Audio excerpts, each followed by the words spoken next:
everybody, welcome back to another English lesson. It's me CBSE, your own online English educator. Well folks, in the previous lesson we were doing the poem The Kite, and this is the part 2 of the poem The Kite of class 6th. Well, if you remember, if you watched my previous lesson, I gave you a homework to do side by side. That is to find the rhyming scheme of this poem, and I've actually solved it for you. Alright, now if you just go through it, you will be shocked to see that this poem, it has reached till L.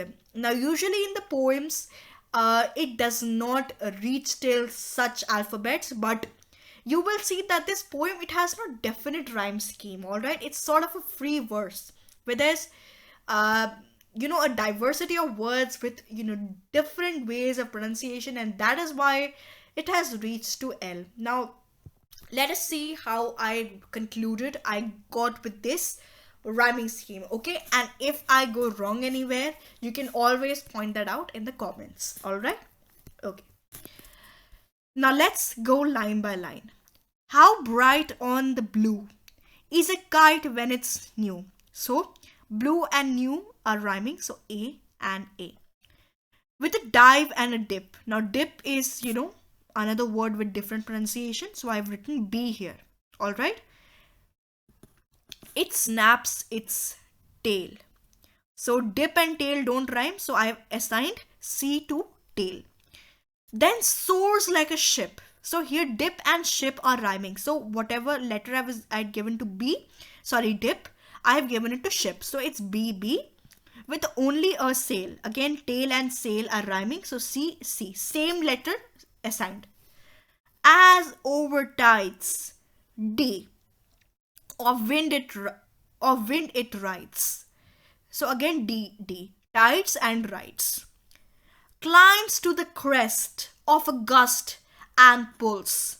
Now crest is another new word with a different pronunciation, so letter E. So after D, I've put letter E. Of a gust and pulls. Now pulls and crest, so pulls is another word altogether with a new pronunciation, so after E, I've written F. Now then seems to rest. Now crest and rest are rhyming, so it's E. And as wind falls. Now falls is another word, new word altogether, so I've written G because after E it's E G. All right,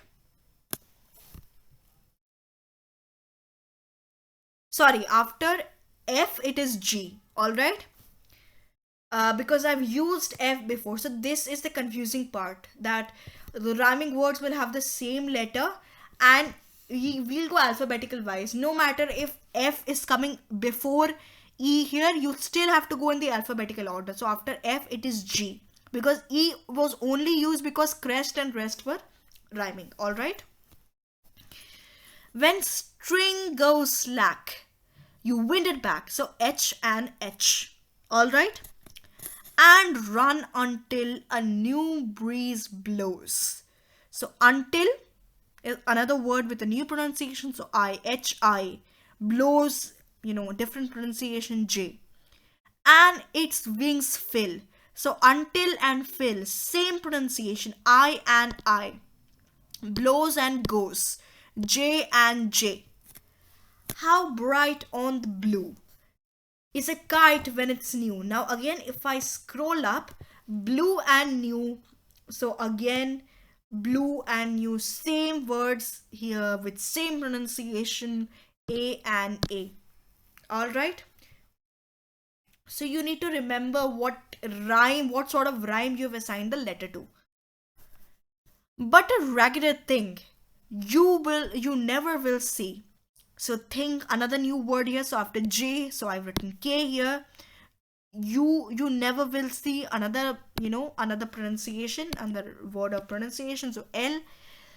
When it flaps on a string, think string, K and K, so I've written K here. C, in the top of a tree, C and tree, L and L. So yes, so this was all about your rhyming scheme. I'll stop for a second. You can take a pic of this entire rhyme scheme.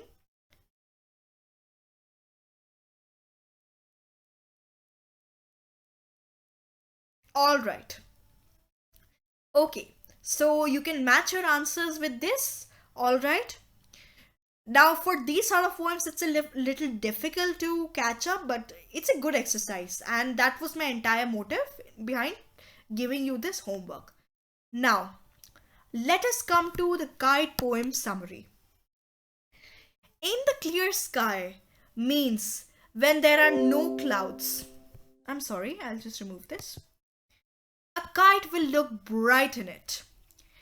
It will be clearly noticeable. The kite hurls, and with every movement, it still produces a cracking sound. So, whenever I told you that there is a beauty of the kite when when it is in the clear sky, it looks very beautiful and it's still. So, this portion it produces a crackling sound.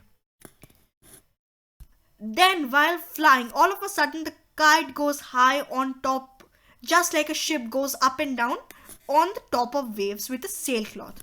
So, as soon as the sail it experiences air, the ship moves forward, as I explained in my previous lesson. All right, everyone, please excuse my drawings. All right. It moves forward when the wind is strong, but as the wind falls, it seems as if it is also taking a rest for a while in the air. So, no wind, no movement. Sometimes the thread tied to the kite loosens. The flyer or the child tries to roll the thread and runs till a new breeze air fills its wings. So, as I said earlier, बच्चे उस मांझी को पकड़ के भागते, उस string को पकड़ के मांझी नहीं, उस स्ट्रिंग को पकड़ के वो भागते हैं जब तक new breeze doesn't fill the wings of the kite. A kite really looks bright on a clear sky, but when it gets stuck on a treetop, it gets torn and gives a poor look. So, as I mentioned in my previous video, it is something that you will never want to see. It looks, you will never know where when it happens, or it doesn't really give a good look when the kite gets stuck on the tree. And it is something which happens very often when you actually do it in a forest area or in something which has obstructions to the kite. So it gets torn and gives a poor look. So you can just take a screenshot of the summary. And yes, by far this covers your entire lesson, and you can actually match the summary with this poem. All right. And yes, one more thing for your exam point of view, please remember the poet and the author for each poem, because these can be asked as MCQ questions in your exam. All right. So yes, everyone, this concludes your part 2, all right, of the kite. I hope you enjoyed this lesson. If you indulge in kite flying, this can be a relatable lesson for all of you, and most importantly, I hope you had fun. So if you like this video, please do give it a like, share it with your friends, and subscribe to Exam Candy. Thank you.